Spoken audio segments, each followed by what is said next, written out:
Voilà, donc on a parlé des polariseurs, analyseurs, on a vérifié expérimentalement la loi de Malus. Et maintenant, on va parler donc de ce qu'on appelle les lames à retard, qu'on appelle aussi parfois donc les lames biréfringentes. Et on va donner deux exemples de tels milieux, de telles lames qui vont modifier l'état de polarisation. Donc l'intérêt de ce paragraphe, c'est d'apprendre par exemple comment transformer une polarisation rectiligne en une polarisation circulaire en une polarisation rectiligne. Ben voilà. Donc on va étudier aussi ce qu'on appelle les lames quart d'onde et les lames demi-onde. Et les lames demi-onde. Donc ça c'est une lame quart d'onde et ça c'est une lame demi-onde. Alors on a ici polariseur, analyseur, on a tout ce qu'il faut pour illustrer expérimentalement tout ce qu'on va faire. Mais d'abord il faut que je définisse ce que sont les lames à retard et ça fait partie de ce qu'on appelle des milieux biréfringents.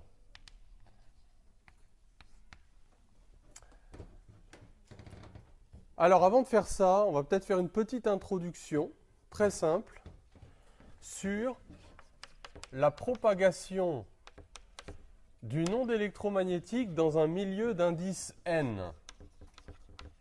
Propagation d'une OPPH, onde plane progressive harmonique, dans un milieu d'indice n. On a déjà un peu parlé de ça quand on a fait le cours d'optique avec la notion de chemin optique. Vous vous souvenez, la notion de chemin optique, c'est quoi le chemin optique? C'est la distance multipliée par l'indice. On a déjà vu cette notion. On a déjà vu que dans un milieu d'indice n, la vitesse de phase, c'était c sur n. Alors, imaginez que vous avez une OPPH incidente. Je vais dessiner que le champ électrique qui arrive sur une lame de verre. Et cette lame de verre, c'est une lame d'indice n. Alors, je ne vais peut-être pas faire ça. Je vais supposer que, donc je vais mettre un axe Y, un axe X. Je vais plutôt prendre un champ électrique qui n'est ni sur Y, ni sur X, mais qui est polarisé, par exemple, rectilignement, mais qui a une composante non nulle sur X et qui a aussi une composante non nulle sur Y. Donc ça, c'est la composante du champ électrique sur Y, et ça, c'est la composante du champ électrique sur X. Comment est-ce que je peux paramétrer cette onde polarisée rectilignement? On a appris à le faire ensemble. Donc, une onde polarisée rectilignement, on peut la polariser en disant EX égale E0X cosinus oméga t moins KZ. Donc ça, c'est l'onde incidente. Je suis dans le vide, dans l'air assimilé au vide. Et E0Y, EY égale E0Y cosinus oméga t moins KZ. Et regardez, je n'ai pas mis de déphasage entre, c'est ça qui est important, entre Y et X, parce que j'ai vu que quand on a une polarisation rectiligne, eh bien le déphasage entre EY et EX est nul. J'ai pris ici une droite de pente positive dans le plan YX, donc tangente alpha, avec alpha, donc cet angle-là, tangente alpha égale E0Y sur E0X. Donc ça veut dire que l'extrémité du champ électrique, vous voyez, décrit comme ça, cette droite dans le plan OXY. Et cette onde arrive sur le milieu d'indice N. Alors, ici c'est l'axe Z, et je vais choisir de mettre l'origine de l'axe Z sur la face d'entrée de la lame, et de mettre la sortie, je vais dire que la lame de verre, elle est d'épaisseur E, et donc petit e, c'est la face de sortie de la lame. Alors moi, ce qui m'intéresserait, ce serait de paramétrer le champ électrique à l'intérieur de la lame. Et la question que je vais me poser, c'est est-ce que la présence de cette lame de verre va modifier l'état de polarisation de l'onde électromagnétique? Autrement dit, j'ai une onde qui arrive, elle est polarisée rectilignement avant la lame. Est-ce qu'elle va encore être polarisée rectilignement après la lame? Alors, qu'est-ce qu'on avait vu ensemble? Je vais appeler K0, K0 le vecteur d'onde dans le vide. Alors, pourquoi on met un petit 0? On ne le met pas toujours le petit 0. On le met quand il peut y avoir une ambiguïté. C'est-à-dire quand l'onde, elle traverse un milieu d'indice n, puis après elle retourne dans un milieu d'indice 1. Donc K0, c'est 2pi sur lambda 0. Lambda 0, c'est la longueur d'onde dans le vide.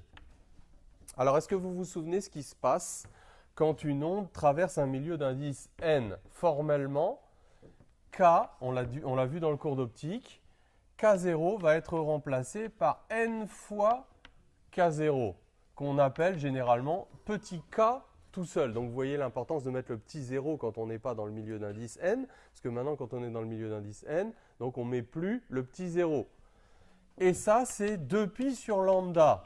Au passage, qu'est-ce qu'on retrouve comme petit résultat? Quand une onde traverse différents milieux, c'est sa longueur d'onde qui est modifiée, mais sa pulsation ne change pas. La fréquence de l'onde ne change pas à la traversée de milieux d'indices différents, mais c'est sa longueur d'onde qui change. Comment je le vois? Eh bien ça, c'était n fois 2pi sur lambda 0, qui vaut donc maintenant 2pi sur lambda. Donc je vois que dans un milieu d'indice n, des petits rappels, la longueur d'onde, c'est lambda 0 divisé par l'indice. Donc la longueur d'onde a changé, mais la fréquence n'a pas changé. Alors, que va-t-il se passer? Comment est-ce que je peux paramétrer maintenant l'onde entre... Ça, c'était pour les Z négatifs. Comment je vais pouvoir la paramétrer maintenant dans le vert? Eh bien, je vais simplement changer K0 en NK0. Très, très simple. Donc, pour Z compris entre 0 et petit e, le champ va s'écrire E0x cosinus oméga t moins n K0 Z. Et EY va s'écrire E0y moins n K0 Z. Donc la question c'était, je me place à la sortie de la lame en Z égale petit e et je me pose la question, est-ce que la polarisation a changé? Regardez, qu'est-ce qu'il suffit de faire? Très très simple, tout ce que je fais est extrêmement simple. Vous remplacez Z par petit e. Ah oui, donc effectivement, pour que le trièdre soit direct, on va permuter x et y. Bon, c'est pas très grave, ça ne change rien au paramétrage. Donc la question qu'on se pose, c'est est-ce qu'à la sortie de la lame, l'onde est polarisée rectilignement? Alors pour ça, qu'est-ce qu'il suffit de faire? Il suffit de changer Z par petit e et d'analyser le déphasage entre EX et EY. Et si vous faites ça, eh bien vous voyez que qu'il n'y a pas eu de modification de polarisation puisqu'on a toujours EY sur EX qui vaut toujours E0Y sur E0X. Donc, il n'y a pas de modification de la polarisation. Donc, un tel milieu qui est isotrope ne va pas modifier l'état de polarisation de l'onde incidente entre la sortie et l'entrée. On pourrait généraliser d'ailleurs, si vous rajoutez n'importe quel déphasage phi ici à l'entrée, eh bien vous allez récupérer ici le déphasage phi à la sortie. Donc si l'onde était polarisée elliptiquement, elle le reste. Si l'onde était polarisée, voilà. Alors maintenant, pourquoi j'ai fait ce petit dessin? Eh bien c'est parce qu'on va un petit peu compliquer les choses. C'est-à-dire que, qu'est-ce que c'est qu'un milieu biréfringent? Ça, c'était juste un milieu réfringent. C'est-à-dire que, on sait ce que c'est, un milieu réfringent, c'est un milieu d'indice n qui va réfracter la lumière. Bon, ici, on est en incidence normale, donc ce n'est pas le problème. Mais alors, un milieu biréfringent, c'est un milieu particulier tel que, en fait, il y a deux indices différents selon deux axes, et on s'arrange toujours pour que ces axes soient appelés les axes x et y. Ils sont perpendiculaires. Donc, définition d'un milieu biréfringent.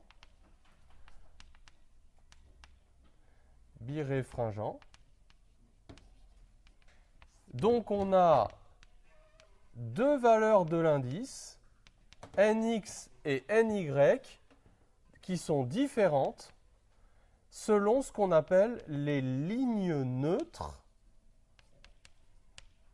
de la lame biréfringente. Et ces lignes neutres, on va expliquer pourquoi on les appelle des lignes neutres. Donc c'est un milieu qui est caractérisé par un milieu anisotrope, c'est-à-dire qu'il n'a pas les mêmes propriétés dans toutes les directions de l'espace, et c'est un milieu qui a deux indices différents. Alors moi, je ne vais pas refaire de dessin, mais on va expliquer tout ce que ça veut dire. Je vais mettre en couleur un petit peu les choses qui sont modifiées par rapport à la situation précédente. Donc maintenant, j'ai un indice nx sur l'axe des x et j'ai un indice ny sur l'axe des y. Et ils sont différents. Alors, ça veut dire quoi? Ça veut dire que la structure cristallographique à l'échelle microscopique d'un tel milieu n'est pas isotrope. Donc nous, on n'a pas à chercher à remonter des propriétés microscopiques aux propriétés macroscopiques, mais vous savez qu'il y a certaines mailles de cristaux qui ne sont pas isotropes, ce qui fait que le champ électrique, si sa direction de polarisation est selon x ou selon y, ça ne va pas avoir le même effet sur lui, l'indice sera différent. Alors qu'est-ce qu'il faut changer dans tout ce qui est écrit là? Vous, il faut que vous le réécriviez, mais maintenant, regardez, si à l'entrée de la lame, j'ai une polarisation quelconque, donc je me pose exactement la même question que ce que je viens de faire. Donc j'avais cette polarisation-là. Maintenant, dans la lame, la composante sur x du champ électrique va voir l'indice nx et la composante du champ électrique sur y va voir l'indice ny. Et ça change tout. Parce que si je me place à la sortie de la lame et que je me pose la même question, est-ce que la polarisation, l'état de polarisation est changé entre la sortie et l'entrée? Est-ce que vous voyez qu'il va y avoir un déphasage supplémentaire introduit par la présence de la lame? Regardez si je calcule maintenant, et tout est là, tout est dans cette simple petite formule, ce n'est pas compliqué, mais le cœur du raisonnement est là. La question qu'il faut toujours se poser, c'est quel est le déphasage entre la composante y et la composante x à la sortie de la lame par rapport à l'entrée? Est-ce qu'on peut se poser cette question? Je vais l'appeler phi total ou delta phi total. Alors qu'est-ce que ce sera que delta phi total? Je fais z est égal à petit e et je fais ça moins ça. Évidemment, les oméga t se simplifient. Et qu'est-ce qui va rester? Eh bien, il va rester, je vais tout de suite mettre en facteur k0 petit e fois donc nx moins ny plus phi. Alors ça, c'est le phi qui est là, c'était le phi avant la lame. Donc c'était le phi qui caractérisait l'état de polarisation de l'onde incidente avant la lame. Si phi valait 0 ou pi, petit phi avant la lame valait 0 ou pi, ça voulait dire que l'onde, avant de rentrer dans la lame biréfringente, elle était polarisée rectilignement. Si phi n'était ni égal ni à 0 ni à pi, ça voulait dire qu'elle était polarisée elliptiquement. Bon, si phi était polarisé aléatoirement, ça ne présente pas trop d'intérêt parce qu'on voit que du coup, le déphasage total après la lame, c'est encore polarisé aléatoirement à cause de ce terme-là. Mais donc, ce qui va être intéressant, c'est un phi constant. Et ça, regardez, ça c'est le phi supplémentaire introduit par la lame. Et tout ce qu'on va faire, en fait, repose sur cette valeur. Et que vaut ce truc-là? Et regardez, on va voir quelque chose qu'on connaît bien. 2pi sur lambda 0, petit e. Alors, ça nous fait penser à quoi, ça? Bon, là, j'ai une différence d'indice, évidemment. Mais c'est un indice multiplié par E, donc ça nous fait penser à la formule, et c'est de là que ça vient, hein, ne nous voilons pas la face. Quand on avait fait l'introduction aux ondes électromagnétiques pour passer à l'optique, la lumière, c'est une onde électromagnétique. Donc le chemin optique, d'où il vient le chemin optique? Ben, il vient de raisonnements comme ça. Hein, vous avez donc une différence de marche. Regardez comment on pourrait l'écrire, ça. On pourrait l'écrire 2pi sur lambda 0 fois petit delta. Et qu'est-ce que c'est que petit delta? C'est petit e fois nx moins ny. D'accord?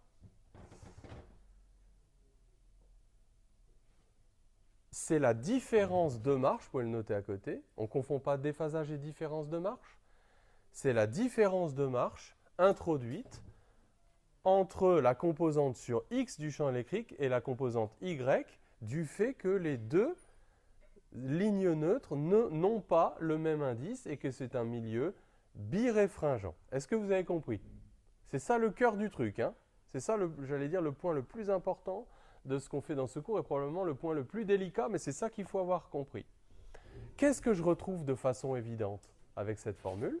C'est que si le milieu est isotrope, c'est-à-dire qu'il n'est pas biréfringent, nx va être égal à ny va être égal à n, et donc je retrouve que la lame, exactement comme dans la situation précédente, n'introduit pas de déphasage, n'introduit pas de différence de marche, et que l'état de polarisation après la lame, c'est l'état de polarisation avant la lame. Très simple. Alors, il y a encore autre chose qu'il faut que je vous dise avant qu'on passe aux manipulations, c'est on définit ce qu'on appelle l'axe rapide et l'axe lent. Donc, les lignes neutres, c'est ce qu'on appelle donc les axes X et Y. On va expliquer pourquoi on les appelle des lignes neutres d'ailleurs. Neutre, c'est parce qu'on va voir que quand un champ est polarisé à l'entrée de la lame selon l'une de ces deux directions, c'est la seule possibilité pour que l'état de polarisation ne soit pas modifié. On va le voir ensemble. Mais qu'est-ce que c'est que l'axe rapide et l'axe lent? Très facile. Il y a forcément un des deux indices qui est plus élevé que l'autre, puisqu'ils sont différents. Nx est peut-être plus grand que Ny, ou alors c'est Ny qui est plus grand que Nx. Alors il y a une convention. Tout à l'heure, on a vu que V phi, la vitesse de phase, c'était C sur N. Alors devinez qui est celui qu'on appelle l'axe rapide et qui est celui qu'on appelle l'axe lent. Eh bien, l'axe rapide, c'est celui qui aura la vitesse de phase la plus grande, et l'axe lent, ce sera celui qui aura... Qu'est-ce que j'ai dit? L'axe rapide, c'est celui qui aura la vitesse de phase la plus grande, oui, et l'axe lent, ce sera celui qui aura la vitesse de phase la plus petite. Donc on voit qu'en fait, axe lent et rapide, les indices, ça va être en sens contraire. Hein. Donc l'indice de l'axe rapide est plus petit. Donc celui qui est d'indice le plus grand, c'est l'axe lent. Et celui qui est d'indice le plus petit, c'est l'axe rapide, puisque la vitesse de phase est inversement proportionnelle à l'indice. Donc ça, c'est une question de convention. D'accord. Alors, dans tout ce que je vais faire ici, regardez, en fait, j'ai le choix. Il se peut que, avec ma lame, parce que ça, c'est une lame biréfringente, la lame Cardonde, une lame particulière, il se peut que X, ce soit l'axe rapide. Il se peut que X, ce soit l'axe lent. Donc, il n'y a pas de convention universelle là-dessus. Moi, je vais faire une hypothèse. Je vais dire, allez, hypothèse, parce qu'il faut fixer les idées pour la suite. Nx, c'est le rapide, et Ny, c'est le lent. Voilà, c'est mon choix. Donc, je vais l'écrire comme ça. Sinon, on l'aurait en valeur absolue. Voilà. Mais de façon générale, c'est ça. Alors maintenant, on va illustrer également la recherche de lignes neutres avec une lame biréfringente. Donc là, c'est une lame Cardonde. Avant ça, on va voir déjà la modification de la polarisation par la lame Cardonde. Donc ici, on a une onde polarisée rectilignement. On a mis un angle alpha quelconque entre cette Cardonde et la direction de polarisation, les lignes neutres. On tourne pour voir si la Cardonde a modifié l'état de polarisation. Donc là, on voit qu'on a un éclairement minimum, mais qui n'est pas nul. Et on voit que l'éclairement varie en fonction de l'angle. Donc on a diamétralement opposé un minimum. Donc en fait, c'est le petit axe de cette ellipse. Là, l'éclairement maximum, c'est le grand axe. Donc on a une polarisation elliptique dans le cas général. Alors pour déterminer les lignes neutres de la lame, donc on enlève la Cardonde. On se place en polariseur-analyseur croisé. On introduit la lame biréfringente et on tourne les lignes neutres jusqu'à obtenir l'extinction. Et donc, on sait qu'à ce moment-là, les lignes neutres de la lame, qui sont les seules directions pour lesquelles la polarisation rectiligne incidente n'est pas modifiée, puisque le champ va voir soit l'indice de l'axe lent, soit l'indice de l'axe rapide. Donc effectivement, c'est ce qu'on voit. Et donc on voit qu'à 90 degrés de cette situation, eh bien, encore une fois, on aura extinction. Et donc on a repéré les deux lignes neutres de la lame.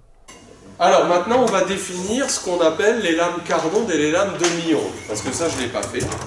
Très très simple. Qu'est-ce que c'est qu'une lame quart d'onde? Eh bien, c'est comme le port salut. C'est écrit dessus.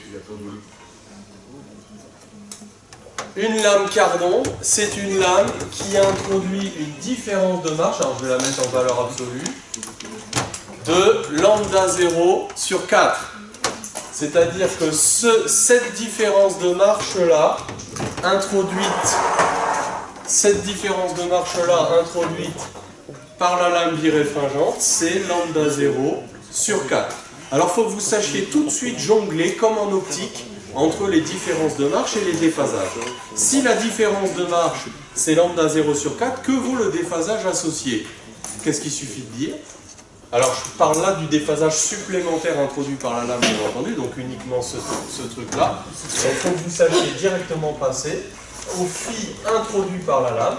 Donc, c'est 2pi sur lambda 0 fois delta, très très simple. Donc, puisque delta vaut lambda 0 sur 4, ça fait pi sur 2. Alors je l'ai mis en valeur absolue. Pourquoi je l'ai mis en valeur absolue? Parce qu'on ne sait pas qui est l'axe lent et qui est l'axe rapide. Hein, donc ça peut être plus ou moins pi sur 2, sauf si on est capable d'identifier clairement l'axe lent et l'axe rapide. Une lame demi-onde, qu'est-ce que c'est? Eh bien c'est la même idée, sauf que, comme son nom l'indique, la différence de marche introduite par la lame demi-onde en valeur absolue, c'est lambda 0 sur 2. Donc le déphasage supplémentaire introduit par la lame, c'est 2pi sur lambda 0 fois delta, donc c'est pi. Donc, une lame quart d'onde, alors je précise qu'au concours, normalement ces définitions ne sont pas à connaître par cœur. Ceci dit, dans certains concours, alors à CCP, on va certainement vous les rappeler, à Centrale ou aux Mines, peut-être aussi, mais l'examinateur il peut un peu tâter le terrain pour voir si vous en savez un petit peu plus. Hein, donc si vous montrez que vous êtes à l'aise avec ces définitions, qu'elles sont un peu évidentes pour vous, eh ben, c'est d'autant ça de gagner par rapport à l'examinateur, hein, ça c'est clair. Donc là, c'est super facile à retenir, hein. Il n'y a qu'une formule. La différence de marche, c'est E fois la différence des indices. Ça se retient très bien parce que si la différence des indices est nulle, il n'y a pas de différence de marche, vous voyez. Et puis vous dites la lame quart d'onde introduit une différence de marche de lambda sur 4, quart d'onde, le demi-onde, lambda 0 sur 2. Surtout ne confondez pas déphasage et différence de marche. C'est peut-être la seule difficulté. Hein. Ne dites pas le déphasage vaut lambda sur 4. Hein, ça c'est nul. Hein, mais c'est bien la différence de marche. Et vous savez passer, c'est la même formule qu'en optique, de la différence de marche au déphasage. Alors maintenant qu'est-ce qu'on va faire? Eh bien, à l'aide de toutes nos lames ici, on va s'amuser, on va faire des petites expériences et on va regarder l'effet des lames quart d'onde et demi-onde sur des polarisations particulières. Ça va être le plus intéressant. Comment la lame quart d'onde transforme une polarisation rectiligne, comment elle transforme une polarisation circulaire. Et donc, c'est tout ça qu'on va voir maintenant. Et pareil pour les lames demi-onde. Donc ici, on a une lame demi-onde, c'est ce qu'on va faire tout de suite.